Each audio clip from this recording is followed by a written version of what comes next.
You want to wave or something?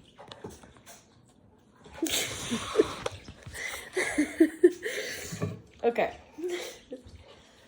My speech is about veterinary suicide. Okay. Most people think being a vet is a dream job. Working with animals all day, helping them feel better, maybe even saving lives. And yeah, there's definitely a lot of good in it, but what most people don't know is that behind the scenes, a lot of veterinarians are really struggling, and not just with stress, but with serious mental health issues. In fact, they're up to 4 times more likely to die by suicide than the general population. I chose this topic because I've always had a lot of respect for vets, and when I started learning more about what they actually go through, it honestly shocked me. I've never imagined such a caring profession could come with such a heavy emotional price. Today I want to talk about what veterinary medicine really involves and why so many vets are struggling with mental health and how we can help make them better. First, let's talk about what veterinarians actually do. Because it's way more than just giving shots and treating sick pets, veterinarians care for animals, yes, but they also help protect people.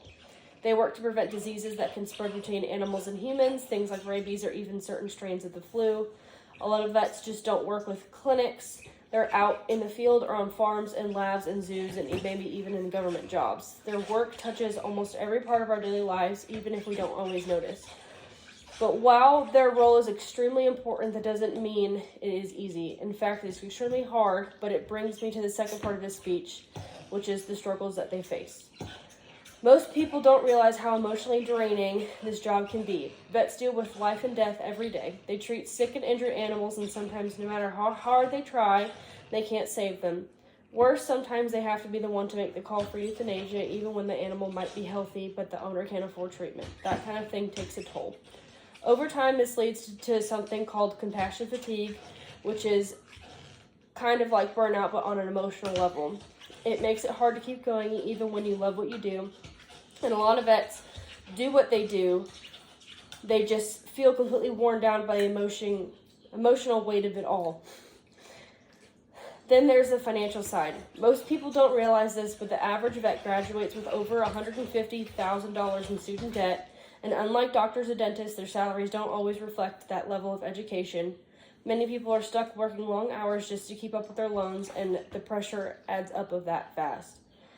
And sadly, there's also cyberbullying and harassment. If a treatment doesn't work or if an owner can't afford care, some people take out their anger on the vet. They leave nasty reviews, post hateful comments online, or even make threats. For someone who is already emotionally drained, that can be the last straw. According to the CDC, veterinarians are 2 to 4 more times likely to die by suicide, and the rates are even higher among female vets. Third thing that we can do to help is an organization making a difference is called Not One More Vet. They provide mental health resources, peer support, and safe space for vets to talk about what they're going through. Just knowing that they are not alone can become a huge relief. Some veterinary clinics are also trying to improve working conditions like flexible working hours, mental health days, and better communication between staff. It's not perfect, but it's a start.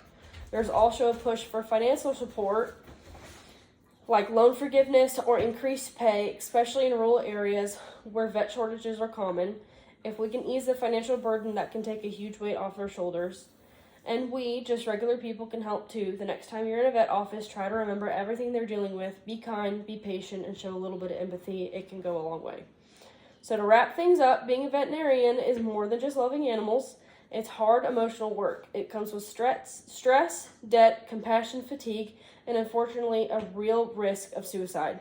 Today, I talked about what veterinarians do and why so many people are struggling and what we have done to help. These are people who dedicate their lives to caring for others, animal and humans alike, and they deserve care and support in return. If we want to keep them in the field, doing the important work that they do, we need to do better for them.